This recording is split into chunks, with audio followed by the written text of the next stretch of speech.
നമസ്കാരം. ഞാൻ വി ഉണ്ണിത്താൻ. രാഷ്ട്രബന്ധുവിൻ്റെ പുതിയ വാസ്തു വിജ്ഞാനത്തിലേക്ക് എല്ലാവർക്കും സ്വാഗതം. നമ്മൾ ഈ ഭൂമിയിൽ താമസിക്കുന്ന ആളുകളാണ്.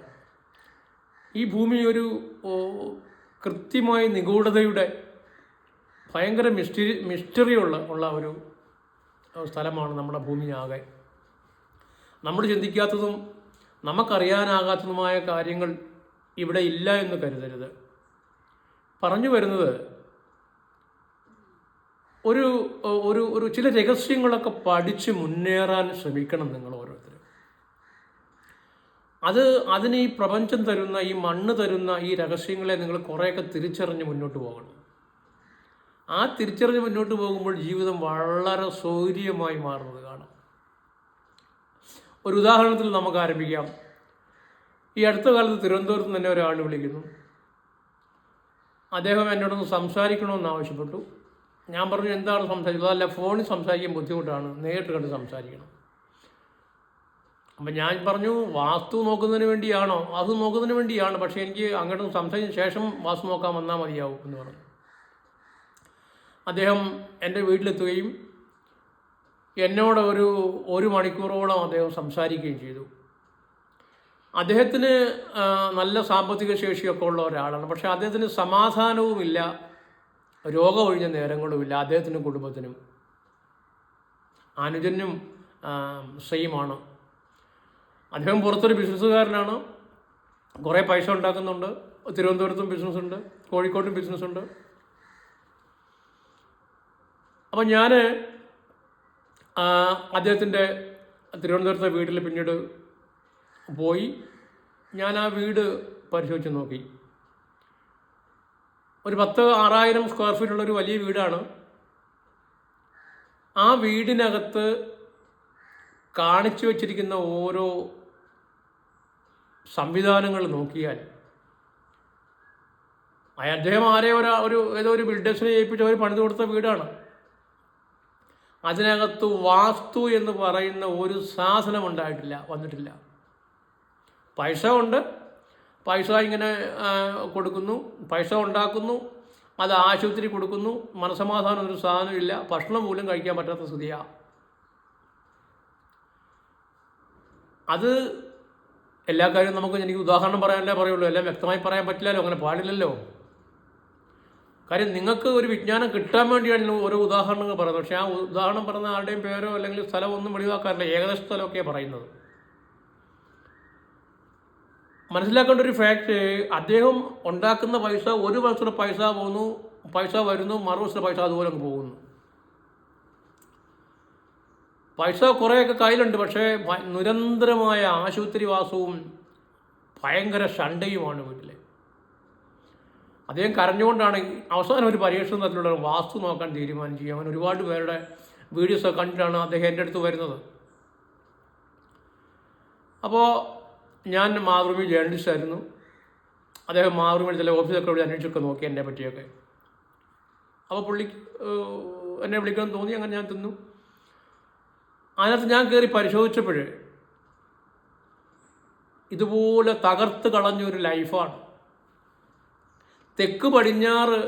വീടിൻ്റെ തെക്ക് പടിഞ്ഞാറ് വശത്ത് മാസ്റ്റർ ബെഡ്റൂമൊക്കെ ഉണ്ട്. പക്ഷേ മാസ്റ്റർ ബെഡ്റൂം എന്ന് പറയുന്നത് അവിടുത്തെ ഹാളിനേക്കാൾ വലിയൊരു മാസ്റ്റർ ബെഡ്റൂമാണ്. അതിഭയങ്കരമാണ് മാസ്റ്റർ ബെഡ്റൂം. ഏറ്റവും വലുതാകണം, കിടപ്പ് മുറികളിൽ ഏറ്റവും വലുത് മാത്രമേ പാടുള്ളൂ ബെഡ്റൂം എന്നിങ്ങനെ പറയുക. എന്നിട്ട് തെക്ക് പടിഞ്ഞാറ് അത് മാസ്റ്റർ ബെഡ്റൂം ഭയങ്കര മാസ്റ്റർ ബെഡ്റൂമാണ്. അത് കഴിഞ്ഞിട്ട് തെക്ക് പടിഞ്ഞാറ് വീടിന് പുറത്ത് തെക്ക് പടിഞ്ഞാറ് വശത്ത് അത് 2 തരത്തിൽ ഗ്ലാസ് കൊടുത്ത് എൽ ഷേപ്പിലാക്കിയിരിക്കുന്നു. അപ്പോൾ തെക്ക് പടിഞ്ഞാറ് എൽ ഷേപ്പിൽ 2 ഭിത്തി വന്നിട്ട് അതിങ്ങനെ വലിയ ഭിത്തിയായി ഉയർന്ന് മേലോട്ട് പോയിരിക്കുക. വീട് നിൽക്കുന്ന തെക്കോട്ട. അതേപോലെ തന്നെ തെക്ക് കിഴക്കും അതേ നിർമ്മാണം വന്നിരിക്കുന്നു. വടക്ക് കിഴക്ക് ഭാഗത്ത് ഒരു വരാന്ത പോലെ കാണിച്ചിട്ട് ആ വരാന്തയിൽ വലിയ ഒരു ഷോവാൾ കെട്ടിയിരിക്കുകയാണ്. വലിയ നമ്മൾ കണ്ടുള്ള വലിയ മോസ്കുകൾക്കൊക്കെ നിർമ്മിക്കുന്ന പോലുള്ള വലിയ ഒരു റാ പോലൊരു സാധനം കുറേ സ്പേസ് എടുത്ത് ചെയ്തിരിക്കുന്നു. അതിൽ നിറയെ അതിനൊരു 1000-1500 കിലോയ്ക്ക് ഇടയ്ക്കുള്ള ഒരു തൂണ് പോലെ കൊടുത്ത് അതിനെ വടക്കിഴക്ക് ഭാഗം ഭയങ്കര ഭാരമായി വന്നു. കിണർ കുഴിച്ചു വച്ചേക്കുന്നത് പടിഞ്ഞാറാണ്. അതുപോലെ തന്നെ അടുക്കള കൊണ്ട് കൊടുത്തേക്കുന്നത് തെക്ക് പടിഞ്ഞാറ്. ബെഡ്റൂം കഴിഞ്ഞാൽ ഉടനെ അടുക്കളയാണ് ആയി വരിക. അപ്പം തെക്കിൻ്റെ കുറേ ഭാഗം അടുക്കളയിൽ നിൽക്കുക. തെക്ക് കിഴക്കാണ് അടുക്കള വരേണ്ടത്, പക്ഷേ ഇത് തെക്ക് പടിഞ്ഞാറിൻ്റെ ഭാഗങ്ങളിലേക്കാണ് ഇവ വന്നിരിക്കുന്നത്. ബെഡ്റൂം കഴിഞ്ഞാൽ പിന്നെ അങ്ങ് അടുക്കള ഇപ്പുറത്ത് മാറുക. തെക്ക് കിഴക്കി പോകാതെ പടിഞ്ഞാറിലായിട്ട് പടിഞ്ഞാറിലായിട്ടാണ് വെച്ചിരിക്കുന്നത് അടുക്കള. നേരെ പടിഞ്ഞാറിൽ അങ്ങനെ ഒരിടത്തും അടുക്കള വെക്കാറില്ല. ഒന്നുകിൽ വടക്ക് പടിഞ്ഞാറ് അല്ലെങ്കിൽ തെക്ക് കിഴക്ക്. ഇതൊന്നും അല്ലെങ്കിൽ പാരമ്പര്യമായി പണ്ട് ആൾക്കാർ വന്ന് വരുന്ന വടക്ക് കിഴക്ക്. ഇവിടെ മാത്രമാണ് പടിഞ്ഞാറ് അടുക്കള കണ്ടത്. അങ്ങനെ എന്നിട്ട് ബീമുകളുടെ ഒരു ഭയങ്കര കളിയാണ് ബീമുകൾ. അതിൻ്റെ വടക്ക് കിഴക്ക് ഭാഗത്തും നേരെ കിഴക്ക് ഭാഗത്തും മധ്യഭാഗത്തുമൊക്കെ ബീമുകളെ കൊണ്ടുവന്നിട്ട് ഡബിൾ ഹൈറ്റ് ചെയ്തേക്കാണ് ആ വീട്. 4 വശവും വടക്ക് കിഴക്ക് ഭാഗവും വടക്ക് പടിഞ്ഞാറ് ഭാഗവും തെക്ക് കിഴക്ക് ഭാഗവും തെക്ക് പടിഞ്ഞാറ് മൂലയും എല്ലാം ഷേപ്പ്ലെസ് ആയിപ്പോയി. ഷേപ്പില്ല വീടിന്. വീട് ഏറ്റവും കുറഞ്ഞത് നമുക്കറിയാം റെക്റ്റാങ്കിളാണ് നമ്മൾ പണിയേണ്ടത്. കൂടിപ്പോയ സമയവിരുദ്ധമാക്കാം.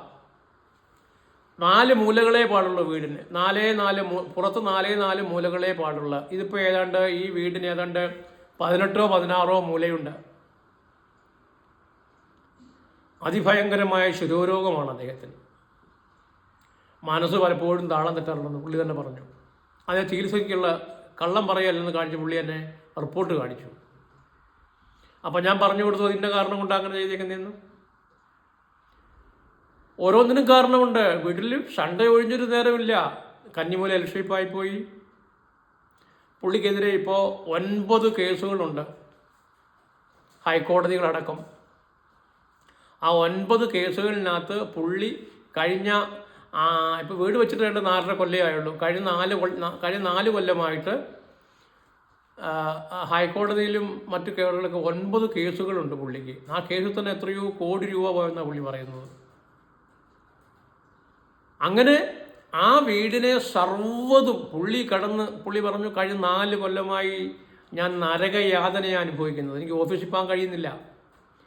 ഡോക്ടർമാരുടെ ചികിത്സ ഫലിക്കുന്നില്ല. മക്കളാണെങ്കിൽ ഒരാൾക്ക് ഒരു മൂത്ത മകനാണെങ്കിൽ സിനിമ ഭ്രാന്ത് കയറിയിട്ട് എവിടേക്കോ ആണ്. വീടുമായിട്ട് പോലും ബന്ധമില്ല. എഞ്ചിനീയറിംഗിന് പഠിക്കാൻ പറ്റതാ. സിനിമ ഭ്രാന്ത് കയറി വേറെ എവിടെയൊക്കെയാണ്. വല്ലപ്പോഴൊന്നും വിളിച്ചാലായി ഇല്ലെങ്കിലായി. ഇളയ കുട്ടിക്കാണെങ്കിൽ ഇടയ്ക്കിടയ്ക്ക് അപസ്മാരം വന്നിട്ട് സ്കൂളിൽ തന്നെ അങ്ങ് വീഴുക. ഭാര്യ ഒരു വർഷം നോക്കുന്ന ആളൊക്കെയാണ്. പക്ഷേ അവർ ഭയങ്കര ആസ്മാറ്റിക്കാണ്. ഭയങ്കര ദേഷ്യമാണ് അവർക്ക്. അപ്പോൾ ഞാൻ അതിൻ്റെ ഓരോ കാര്യത്തിനും ഞാൻ അദ്ദേഹത്തിന് കാരണം കാണിച്ചു കൊടുത്തു. അതിൻ്റെ ഫലങ്ങളും പറഞ്ഞു കൊടുത്തു. ഈ ഫലങ്ങൾ പറയുമ്പോഴാണ് പുള്ളി എന്നോട് ഇങ്ങനെ പറയുന്നത്, സംഭവിച്ചു കഴിഞ്ഞു, അതുണ്ടായി, അത് മകൻ ഇങ്ങനെ ഉണ്ടായി, അവരിപ്പോൾ ഇങ്ങനെയാണ്. ഞാൻ ഓരോന്ന് അങ്ങോട്ട് പറയുമ്പോഴാണ് അദ്ദേഹത്തിലാണ് പറഞ്ഞിട്ടുള്ളത്. അപ്പോൾ ആക്ച്വലി ഒന്ന് മനസ്സിലാക്കി നോക്കൂ. നമ്മളൊന്ന് ഇങ്ങനെ കിടന്ന് കരയുന്ന എന്തിനാ, ഇങ്ങനെ കിടന്ന് വിഷമിക്കുന്ന എന്തിനാ? ഒന്ന് പരീക്ഷിച്ച് നോക്കൂ. നിങ്ങൾക്കൊക്കെ പല പല പ്രശ്നങ്ങളുണ്ടായിരിക്കാം. നിങ്ങളത് ജാതകം കാരണമാണ്, അല്ലെ ഈശ്വരകോപം കാരണമാണ്, അല്ലെ മുൻജന്മ പ്രശ്നം കൊണ്ടാണെന്നൊക്കെ വിശ്വസിക്കുന്ന കുറേ ആളുകളുണ്ട്. അങ്ങനെയൊന്നുമല്ല. നിങ്ങളൊന്ന് മാറി ചിന്തിക്കൂ. നിങ്ങൾ ഒരു വേളയൊന്ന് മാറി ചിന്തിച്ച് നോക്കൂ. എന്താണ് പ്രശ്നം? എൻ്റെ പ്രശ്നത്തിന് എനിക്കൊരു പ്രശ്നമുണ്ട്. ആ പ്രശ്നത്തിൻ്റെ കാരണം കണ്ടെത്തിയാൽ അത് വലിയ കാര്യമല്ലേ? അപ്പോൾ എന്ത് വേണം? നിങ്ങൾ ദയവ് ചെയ്ത്, നിങ്ങൾക്കൊക്കെ ഓരോ പ്രശ്നങ്ങളുണ്ടാകാം, രോഗങ്ങളുണ്ടാകാം, മനസ്സമാധാനക്കേടുണ്ടാകാം, മക്കളുടെ പ്രശ്നങ്ങളുണ്ടാകാം, ബന്ധുക്കളുടെ പ്രശ്നങ്ങളുണ്ടാകാം, ജോലി സ്ഥലത്തെ പ്രശ്നങ്ങളുണ്ടാകാം. ഇതൊക്കെ വന്ന് ഭവിക്കുമ്പോൾ നിങ്ങൾ അതെന്തുകൊണ്ട് എന്ന് തിരിച്ചറിയാൻ നിങ്ങൾ ശ്രമിക്കുക. നിങ്ങളുടെ വീടിൻ്റെ ആ ദോഷങ്ങളൊന്ന് കണ്ടെത്താൻ നിങ്ങൾ തയ്യാറാകുക. അത് കണ്ടെത്തിയാൽ ഒരുപാട് നല്ല തരത്തിൽ വാസ്തു നോക്കുന്ന ഒരുപാട് പേര് ഈ കേരളത്തിലുണ്ട്. അവരിലൊരാളെ, നല്ല ഒരാളെ നിങ്ങൾക്ക് കിട്ടിക്കഴിഞ്ഞാൽ അദ്ദേഹത്തിന് നിങ്ങളെ നന്നായി സഹായിക്കാൻ കഴിയും. നിങ്ങൾ കൊടുക്കുന്ന റെമ്യൂണറേഷൻ ഒന്നും അല്ല വലുത്. 1, 2, 3 പ്രാവശ്യം ഒരു വാസ്തുകാരൻ നിങ്ങളുടെ വീട്ടിൽ വരുമ്പോൾ അതിന് കൊടുക്കുന്ന റെമ്യൂണറേഷനല്ല വലുത്. അറിവുള്ളവരാണെങ്കിൽ നിങ്ങളുടെ ജീവിതമാണ് മടക്കി വാങ്ങിത്തരിക, നിങ്ങളുടെ പ്രതിസന്ധികളാണ് നിങ്ങളെ മാറ്റിക്കൊടുക്കുക. അതുപോലെ തന്നെയാണ് ഇദ്ദേഹത്തിൻ്റെ വീട്ടിൽ ഞാനതെല്ലാം പറഞ്ഞു കൊടുത്തു. ഞാനത് പറഞ്ഞു കൊടുത്തപ്പോൾ അദ്ദേഹം അതെല്ലാം മാറ്റാൻ തയ്യാറായി. ആ വീടിനെ അധികം പൊളിക്കലും ഒന്നും ചെയ്യാതെ പരമാവധി ഈ ദോഷമില്ലാത്ത രീതിയിലേക്ക് മാറ്റി കൊടുത്തിട്ടുണ്ട്. അദ്ദേഹം വളരെ ഹാപ്പിയാണിപ്പോൾ.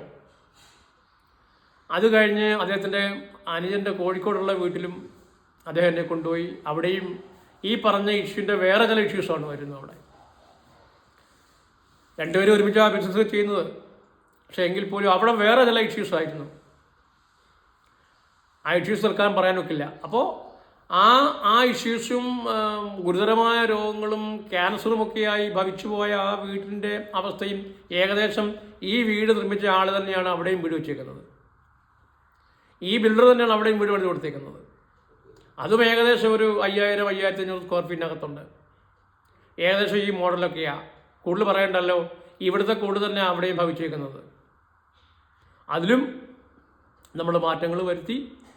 അദ്ദേഹത്തിനും നല്ല മാറ്റമുണ്ട്. ഒരുപാട് വലിയ വിദ്യാഭ്യാസമൊക്കെ ഉണ്ടായിരുന്നു അദ്ദേഹത്തിൻ്റെ വൈഫിന്. ജോലി വലിയ വിദ്യാഭ്യാസമാണ്.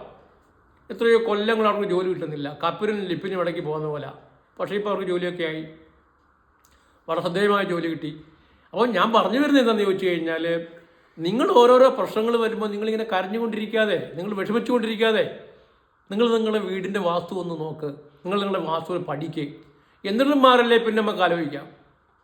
മാറും, ഉറപ്പായിട്ടും മാറും. ഒരുപാട് പേർക്ക് ഒരുപാട് ജോലി ഇല്ലാത്തത് എത്രയോ ആളുകൾക്ക് ജോലി കിട്ടിയിട്ടുണ്ട്. രോഗം ഭേദമാകാതിരുന്ന എത്രയോ പേരുടെ രോഗം ഭേദമായിട്ടുണ്ട്. എത്രയോ പേര് കരഞ്ഞുകൊണ്ടിരുന്ന എത്രയോ പേര് ചിരിച്ചുകൊണ്ട് സമാധാനത്തോടെ ജീവിക്കുന്നവരുണ്ട് വാസ്തു നോക്കിയതിന് ശേഷം. അപ്പോൾ ഈ പ്രപഞ്ചത്തിൻ്റെ എന്താ പറയുക, നിഗൂഢതകളിലേക്ക് നമ്മളെ ഇറങ്ങിച്ചെല്ലുന്ന ഒരു ശാസ്ത്രം തന്നെയാണ് വാസ്തുശാസ്ത്രം. അത് ഭയങ്കര രഹസ്യമാണ്, പരമരഹസ്യമാണ്. അത് പ്രപഞ്ചത്തിൽ ജീവിക്കാൻ ആവശ്യമായതെല്ലാം നമ്മൾ പറയാറില്ലേ, ഒരു മനുഷ്യന് അല്ലെ ഒരു മൃഗത്തിന് അല്ലെ ഒരു ജീവിക്ക് അവന് ജീവിക്കാൻ ആവശ്യമായതൊക്കെ ഈ പ്രപഞ്ചം ഇവിടെ കരുതി വെച്ചിട്ടുണ്ട്.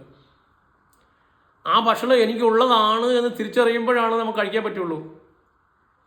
അതുപോലെയാണ് നമ്മുടെ ഈ മണ്ണിൽ താമസിക്കുമ്പോൾ ഈ മണ്ണ് തരുന്ന അവസ്ഥാവിശേഷങ്ങളെ പറ്റി പഠിച്ചേ പറ്റുള്ളൂ.